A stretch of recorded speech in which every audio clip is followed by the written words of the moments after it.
Hi everybody and welcome back to the Paperless Movement YouTube channel. I'm Tom Solid and today I will show you some value bombs that Stacey Harmon shared with us. She is the Evernote expert when it comes to implementing GTD, getting things done inside Evernote, but also in general, using Evernote as your single source of truth.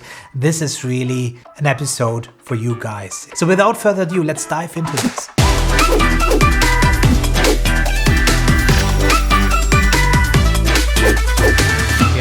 And this is why for years Evernote is my document dump and I scan things there. And I really will be careful switching to any other new tool because I will disconnect the consistent flow of documents into the system. As you mentioned, we can apply Evernote to all workflows or to any workflow. Are you really that certain to do this? Or let me put the question a different way. Is Evernote your only tool? That's a bit of a loaded question. Let's just say it's my primary tool. So I have made a choice to use Evernote as my digital desk. Right? So it's like saying, okay, is your physical desk the only item you use to get your work done? No, it's not the only desk, but it's the foundation of it. So I still have a stapler and a computer and some of these other things on my physical desk.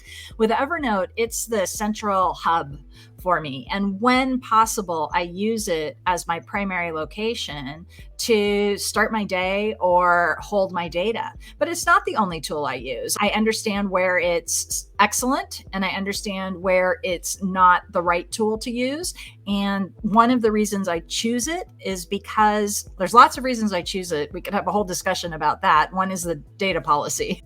Second, but the one more in alignment with what you've discussed here is that the open API. So Evernote plays well with so many other tools, right? I am very easily able to, I'll give you an easy example.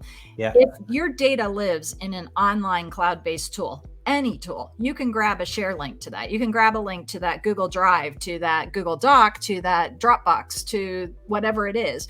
And I can paste that in Evernote and use Evernote as my dashboard to easily navigate to that data. Because data, I need a flexible platform to accommodate the variety of workflows and data types that I track in my life. And Evernote is at its core a flexible platform. So I understand that and I use that to my advantage. And therefore it's my primary tool. I do use other tools in my workflows, but it is my home base. It's my dashboard. It's my most important element. It works offline as well, which is another key element. So between being offline, their data policy and their flexibility, as well as their open API, that's a high level reason why I've chosen Evernote as my primary tool.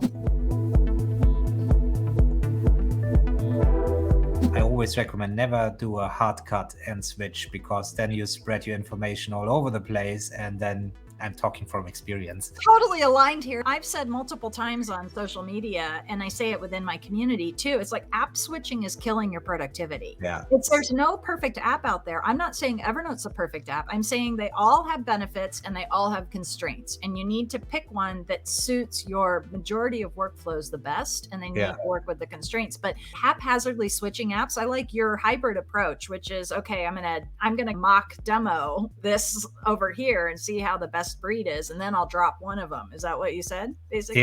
Yeah. So like a sandbox area, or for example, as I also showed to my community, I'm using Craft, the new Craft app, a competition to Evernote.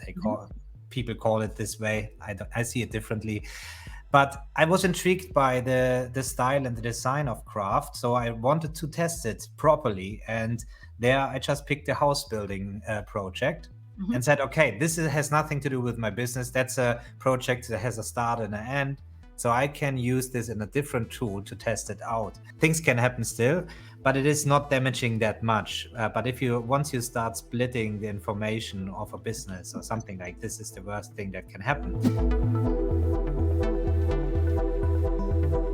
reasons that people tend to like structured data is because of this filter and this ability to sort and find. What ultimately is they're searching. They're searching for what they want when they need it. And Evernote search is just such a powerful tool. So if people double down on learning search, it alleviates some of that need for that structured data. But again, that's a skill that a lot of people don't take the time to fully understand. They just scratch the surface, which is a great surface. You can get in and search in Evernote without needing an education about it. Yeah. You can take it so much deeper, and you can, when you have those skills and understand how to find what you're looking for, you don't have to have your data so structured, because the truth is, if it's in Evernote, you can retrieve it.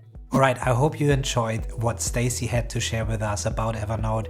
If you want to listen to the full episode, you can do this for free in the Paperless Movement podcast. Or if you want to watch the extended version of the interview where we have the live Q&A from the members in there as well, make sure that you go to the Paperless Movement membership inside the community. You will get the video with all the chapters, everything available for you. If you enjoyed this video, if you think this was useful, let us know in the comments below. Let's talk about Evernote and the new features. And if you liked it, give it a thumbs up, share it with your friends, and if you haven't already, subscribe to this channel, and I'll catch you up next time.